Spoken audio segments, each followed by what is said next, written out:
Let's talk about identity shifting. If you don't know what that is, it's simple. You just shift to identity, which comes with a lot of perks. I guess you could say. Everything you do stems from your identity, right? Who you are. There's many ways to actually change that, but I'll give you the best one, which a lot of you probably can't do, but I'll give you an option where pretty much all of you can do. So, number one is traveling. That's the best and fastest way, just because, like me right now, I'm in Turkey. Um, your whole environment shifts, everything shifts, right? So, what you associate with your house, for example, where you were raised up, you have like memories, association with it, even if it's subconscious.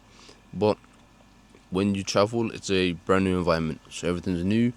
It's easier to shift your identity, to change your character, your personality, because there's no, I guess, pressure or mold onto you that people put on you, because they lived with you their whole lives, somewhat like that, like school, family members, all of that. So yeah, traveling is the easiest, right? Now you could combine that with many other ones, for example, which all of you could do, basic things, right? So the whole way to change your identity is to change everything, or as much as possible, right? So the clothes you wear, the color you like, the layout of your phone, your room layout, um, the way you do things, right? So literally anything you can think of, change. So you want to change your environment.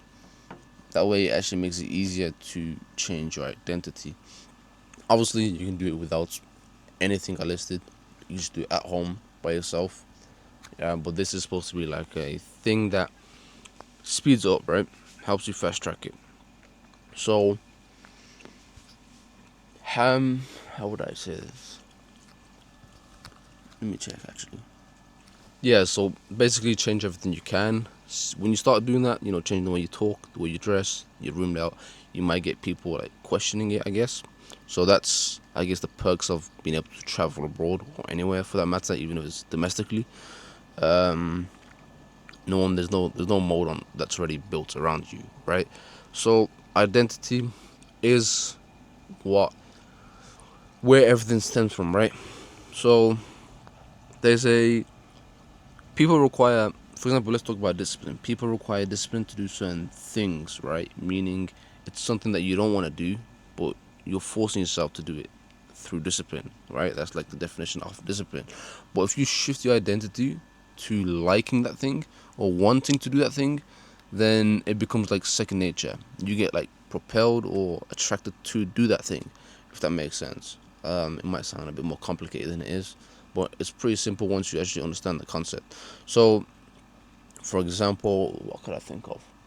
Um, if I if if I have like a poor identity of my self image, my body, stuff like that, then I require discipline to exercise, I guess, and eat healthy to try to change myself, right?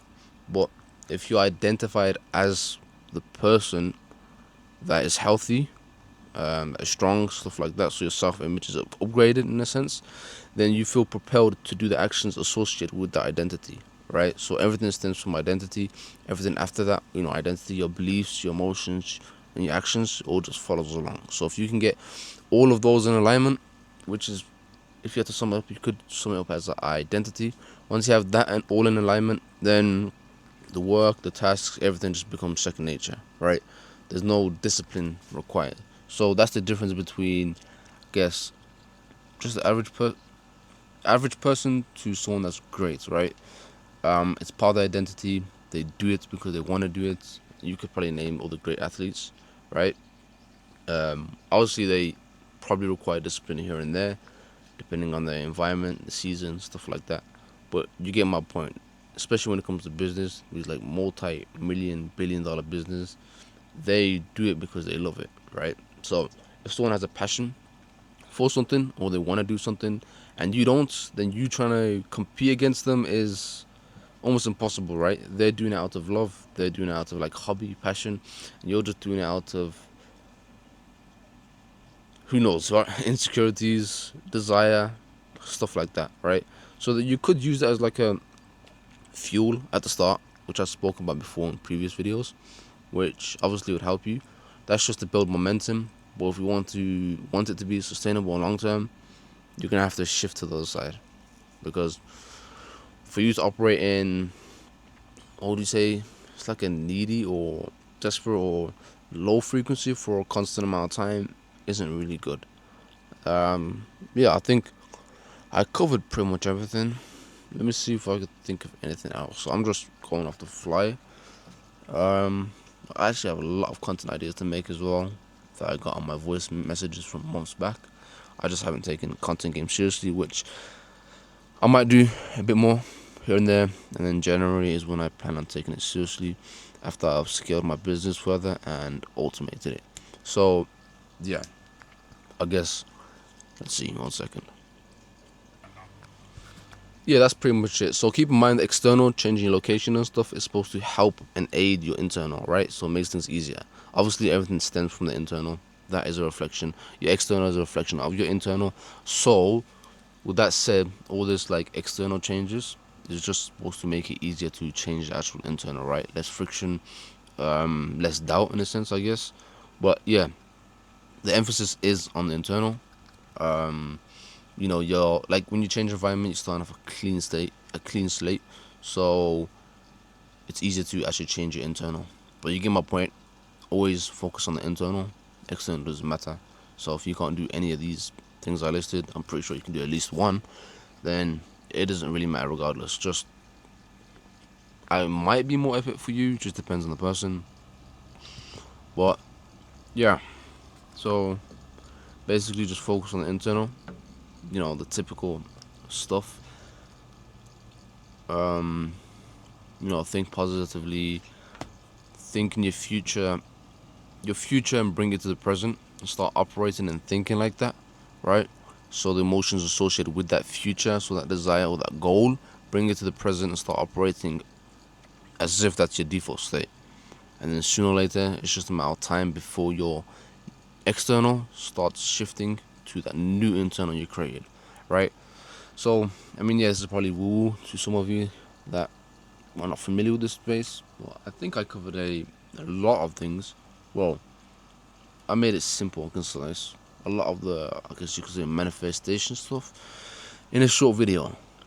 Because I've seen these guys online. They, for example, the stuff I said in less than 10 minutes, they could put like a whole 2-3 hours video on it, which I don't see the point. At this point, I literally use AI to summarize the video. But yeah, so I think that's everything. Just for identity shifting, at least that's the most essential things. Um, there's other options out there, right? So I'm chewing gum, by the way. If my vocab is a bit off, the way I'm pronouncing it, I should have took it out before I recorded. But yeah, so I'll create more videos because there's many things you could do related to manifestation. Um, yeah, the whole, just to break it up, I guess, to finish it off, the whole concept of identity is be, do, then have, instead of do, have, then be, right? So you don't do something to have something, then to be something. That's the opposite way around. You first be something, so that way you can have something. No, that way you can do something, right? Because that's part of your identity, so it's easier to do that. Which obviously, once you change your identity, it changes your projection of the future of life in general. So be something, then that helps you to do something, which obviously aligns with the identity, which is your goal, and then you have that something, which again is the goal, the physical manifestation, I guess, of what you want and your desire.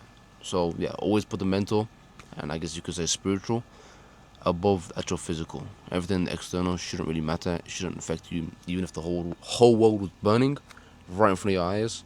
I know there's gonna be, obviously you're gonna start feeling negative, but you try to push yourself back. It's like meditation, right? When you focus on the breath, you lose focus, you bring it back. It's the same concept. So I don't know if the world's burning.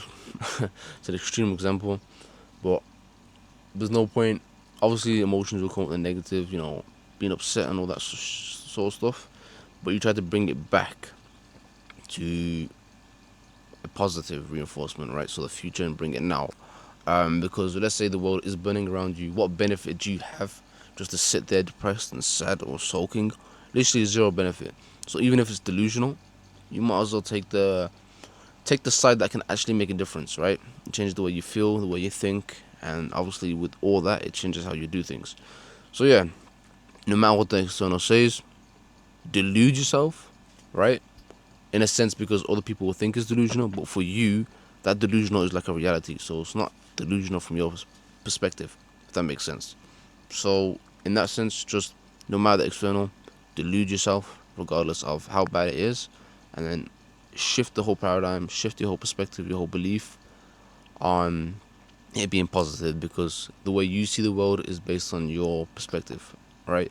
What's the saying? The world isn't as it is, the world is as you see it.